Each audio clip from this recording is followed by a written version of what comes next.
Hey, I'm Dale Powell, and welcome to That Spirit of Christmas. I want to give you a little British Christmas blessing. Christmas is coming, the geese are getting fat. Won't you please put a penny in the old man's hat? If you haven't got a penny, a halfpenny will do. If you haven't got a halfpenny, God bless you. Christmas is a-coming, the lights are on the tree. Hang up your stocking for St. Nicholas to see. If you haven't got a stocking, a little sock will do. If you haven't got a little sock, God bless you. Christmas is a-coming, the lights are on the tree. How about a turkey leg for poor old me? If you haven't got a turkey leg, a turkey wing will do. If you haven't got a turkey wing, God bless you. Christmas is a-coming, the candles burning bright. Christmas is here on a cold winter's night. If you haven't got a candle, a little light will do. If you haven't got a little light, God bless you. Christmas is a-coming. There's joy in all the land. But please remember, give the poor a little helping hand. If you haven't got much money, a real kind word will do. If you haven't got a real kind word, God bless you. If you haven't got a thing for me, may God bless you. Yeah, we can almost all find something to be happy about at Christmas time, but like that last verse said, there are some people who are experiencing difficult times. I know throughout this year I've experienced a lot of difficult times, and I'm sure many of you have too. But just remember that whether you have money or don't have money, you can always give a kind word. You can always be kind. And if you can't be kind, what was it Bambi's father said in that Disney movie? If you can't say something nice, don't say nothing at all. It's pretty good advice. Okay, since we've been talking about the British, I want to tell you a really popular English poem, but this is not about an English king. It's about a Bohemian duke. And he was later remembered as a king because of his devotion to the poor. Now, this carol takes place during the Feast of Stephen, which is the day after Christmas, but I don't think anyone captured the spirit of Christmas and the spirit of Christ more than King Wenceslas did, if this legend is true. And most things I've read leads me to believe that it is. Good King Wenceslas looked out on the Feast of Stephen, when the snow lay round about. It was deep and crisp and even. Brightly shone the moon that night, though the frost was cruel, when a poor man came in sight, gathering winter fuel. Hither, page, and stand by me, if you know its telling.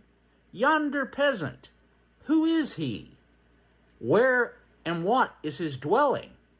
Sire, he lives a good league hence, underneath the mountain, right against the forest fence, by St. Agnes' fountain. Bring me meat and bring me wine, bring me pine logs hither. Thou and I will see him dine, when we bear them thither. Page and monarch, forth they went together. Though the rube winds wild lament, and through bitter weather. Sire, the night is darker now, and the wind blows stronger. Fells my heart, I know not how. I can go no longer. Well then, mark my footsteps, my good page. Tread thou in them boldly. Thou shalt find the winter's rage freeze thy blood less coldly. In his master's steps he trod, where the snow lay dented. Heat was in the very sod, which the saint had printed. Therefore, Christian men, be sure, whether you're of wealth or rank possessing, ye who now will bless the poor, you will find yourself a blessing. Isn't that the spirit of Christmas? Now I want to talk about a Christmas carol that I really like, that I confess for many years I had no idea what it meant. It's the song, Here We Come A-Wassailing. Well, I didn't know what wassail meant, and I first heard it explained in 1989 on a claymation Christmas special featuring the California Raisins. Remember them? Well, in that, it was explained by a claymation dinosaur that before there were carolers standing politely on front porches, there was something called wassailing. The word comes from the Old English greeting washil, which means be well or be in good health. Well, that's where they stopped the explanation.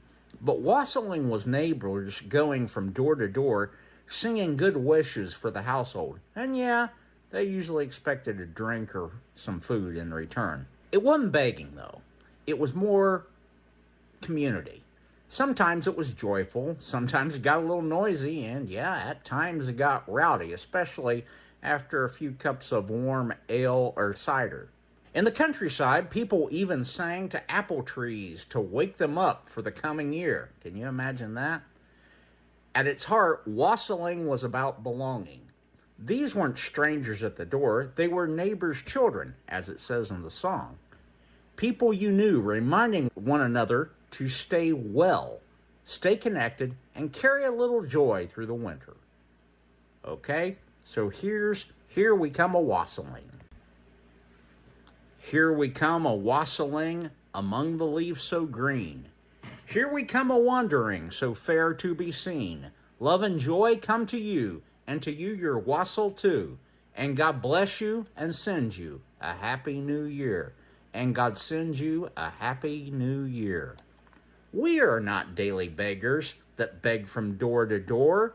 We are neighbors' children, whom you have seen before. Love and joy come to you, and to you a wassail too. And God bless you and send you a happy new year. May God bless you and send you with another happy year. I'd like to do another popular British Christmas carol that is one of the older ones that we still sing today. It was written in 1739 by Charles Wesley, who was one of the founders of the Methodist Church that still exists today. And his original opening line to this, "Hark the Herald Angels Sing," was actually, "Hark how all the welkin rings," which welkin is another word for sky or heavens. So he's saying, listen to how everything is resounding with joy.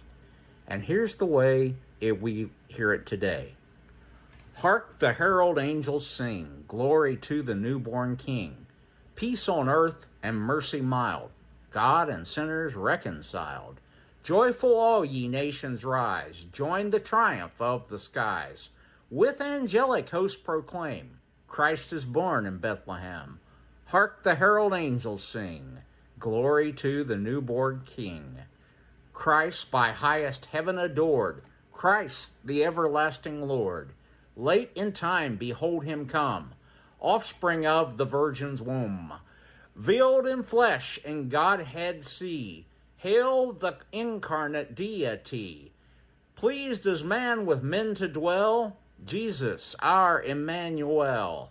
Hark the herald angels sing, glory to the newborn King. As I bring this episode to a close, it's worth remembering just how much we think of at Christmas time and how much of it actually came from Britain. Not loudly and not all at once, but over time. These old carols sung in streets, homes, and village greens carried stories of kindness, community, and hope long before they ever reached concert halls. Charles Dickens gave us a language for mercy and redemption that still speaks to us nearly 2 centuries later. I don't see how you can separate the two. Because after all, the story that Dickens told us with A Christmas Carol, the story of transforming from bad to good, if that's not Christ-like, I don't know what is. Traditions like wassailing remind us that Christmas wasn't meant to be solitary or polished. It was meant to be shared. Sometimes it will be noisy. Sometimes it's not perfect. I don't care if the tree's leaning a little bit. I don't care if Ma burned the turkey a little, but we're always human.